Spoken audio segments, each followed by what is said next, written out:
嗨，大家好，今天要和大家分享的是一种叉烧风味猪排，但不是用烧烤的方法。如果不算腌的时间，20分钟就能搞定。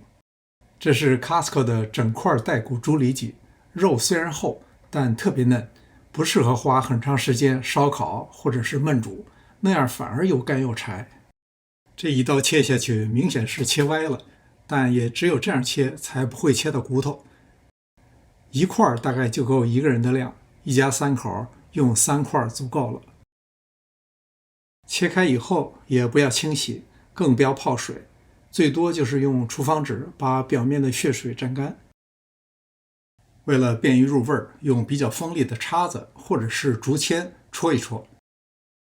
边缘的肥肉带着筋膜，并不是很硬，保留下来会更香，但最好切开几段，既便于入味儿，又能防止加热时整体收缩太紧。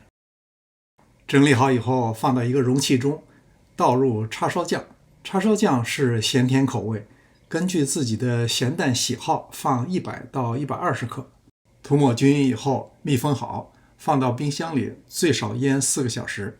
过夜第2天做也可以。剩下的切开以后分装冷冻保藏，下次再做的时候化冻就比较容易。抽真空包装当然是最好，或者是用这种厚一点的密封袋，不容易随着冰箱的开合影响内部温度。做之前调一碗料汁儿，蒜末大约用了1头蒜，1汤匙酱油，1汤匙料酒，半杯水。如果有的话，再加1茶匙烟熏甜椒粉，除了提味还能使颜色更加艳丽，没有也无妨。我这是腌了1夜，时间再长的话，水分渗出过多，肉就柴了。用一个厚的铸铁锅，锅热以后喷上适量的油，放入猪排。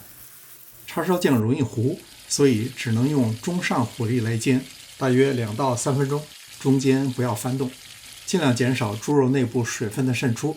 翻面以后再煎2到3分钟，不要盖盖，这样可以随时观察锅底叉烧酱的情况，适当调整火力。当两面都煎成微微焦黄的状态，就可以倒入调料汁儿。猪肉和牛肉可不一样，不能半生不熟就上桌。即使两面各煎了3分钟，这么厚的肉还可能不熟，所以要再用中火继续焖煮10分钟，确保完全熟透，并把汤汁熬得浓稠。猪排不能完全没过，需要中间翻一下面。10分钟以后，根据情况，如果还有很多水，就大火收一下汁儿。这时候人可不能离开，要随时观察，直到汤汁浓稠但还能够流动，立刻关火出锅。如果是餐馆，一般是整块给你装盘上桌，自己家里边最好还是切开。从下刀的手感就知道肉特别嫩。这道叉烧猪排是不是特别容易？厨房小白也能做好，酱香浓郁，色泽诱人，好吃又省事儿。您前一天晚上腌好，第2天下班回家20分钟就搞定了。感谢观看，临走前别忘了点赞订阅。这里是上师厨房，我们下次再见。